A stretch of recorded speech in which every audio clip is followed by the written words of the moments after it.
This presentation explains what is meant by parasitics of lumped element components, looks at why these are important in high frequency design, and then presents transmission lines as one of the important solutions to the problem. So you can use the filter design method in theory to design any kind of filter you like.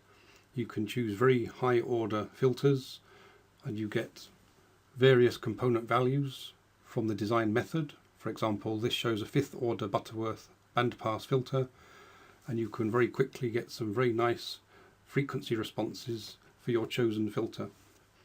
The tricky part of it is, of course, when you come to build this and make it work at high frequencies. And the key problem is the parasitics that you encounter in real lumped element components. So over on the left here we have a typical kind of ceramic capacitor that you might take from the drawers in a laboratory. This is 4.7 picofarads. We use ceramic capacitors quite often at high frequencies because they have low dielectric loss. What's shown on the right is what's called an equivalent circuit model.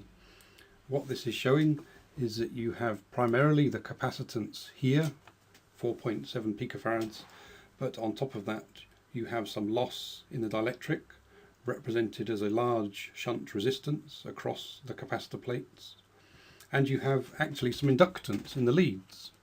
These leads here, when there's a current flowing through them, will of course have some magnetic field around them, so they will have, though very small, some sizable inductance, and that's summed together as this single inductor here in this particular equivalent circuit model. If you look at the case of the inductor, a typical high frequency inductor might be just a few turns of wire on an air core, but even that, although it obviously has the required inductance value, will have some series resistance because of the metal resistance of the wire. It will have some very small but important capacitance between the turns of the inductor, which we represent as this feedback capacitance, and this component will almost certainly be in, say, a metal box or on a ground plane of a printed circuit board, and so there will be some small parasitic capacitances to ground, shown here on the left and the right hand end of the inductor. So that's what's meant by parasitics. The reason they're so important is you can perhaps now see that where before in my filter I just had an ideal capacitor, now, as well as having some loss, which you might expect, you also have some inductance, which actually makes your capacitor have some resonance at high frequencies, in this case a series resonance. Likewise, the inductor has some loss, as you might expect, but in this case the feedback capacitance very clearly is forming a resonator with the inductance. So again, at high frequencies you need to take this into account. So let's look at the effect of these parasitics on the filter performance in practice. Firstly, the resistance in the real components causes loss in the passband. Secondly, the unwanted parasitics reduce the amount of rejection that you get in the stop band. For example, the inductor has some feedback capacitance, and that will allow high frequencies maybe to go through your filter, which you didn't expect. Thirdly, the extra resistance will reduce the Q factor of your resonators in your filter, so you can expect reduced sharpness of transitions from passband to stop band. Fourthly, the resonance of all the different inductors and capacitors in your circuit is not particularly predictable. You'll get all sorts of resonances at frequencies you don't expect, so you'll get quite spurious behaviour at high frequency.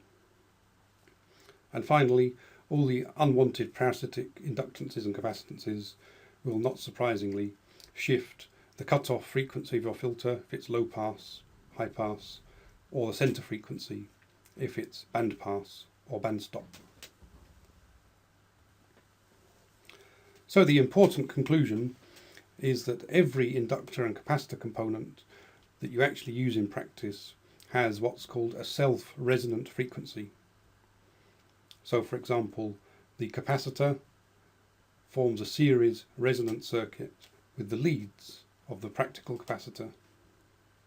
The inductor forms a parallel resonant circuit with its own feedback capacitance.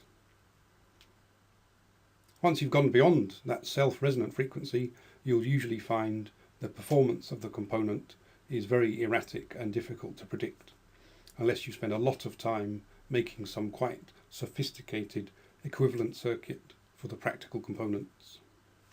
So if we look at what you might expect from one of these very nice sharp bandpass filters, shown in red is what you achieve in theory with ideal inductors and capacitors, and in yellowy orange is the kind of response that you would expect actually to measure if you just chose fairly standard components from the laboratory. So around about the design frequency, it's not radically affected. The very important thing is that all of these unexpected resonances of all the different components cause this high frequency erratic behaviour. We really can't predict exactly what's going to happen.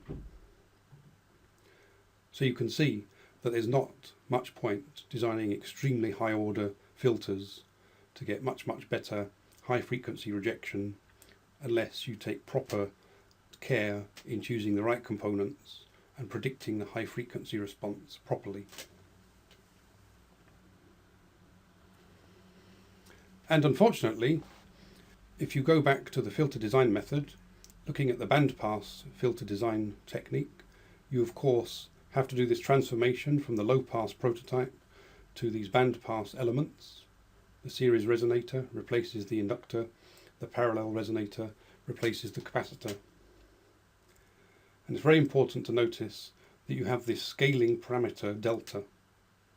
And that means that when you design high order filters with extremes of bandwidth, for example very narrow band filters, you end up with extreme ranges of component values. And that's very important. Because of this delta parameter scaling the values of the inductors and capacitors, when you try and make extremely high performance filters, you end up with inductor and capacitor values which are completely impossible to make in practice.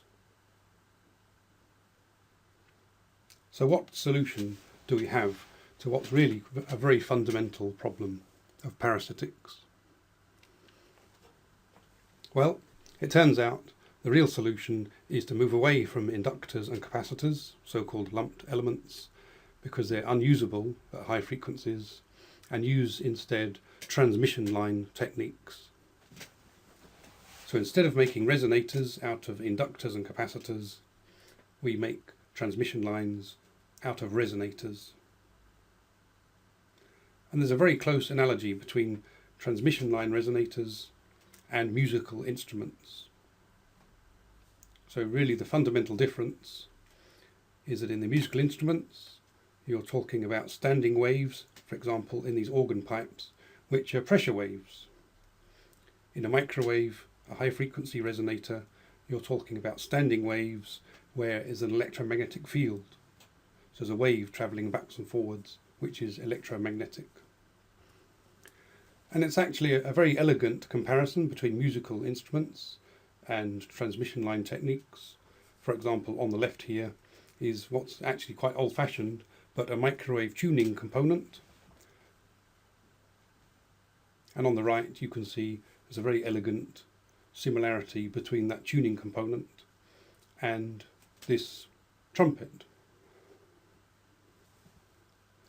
And at a more basic level, there's a very elegant comparison here between the milk bottle, which you can blow and get a nice note out of if you blow gently, and a metal waveguide cavity.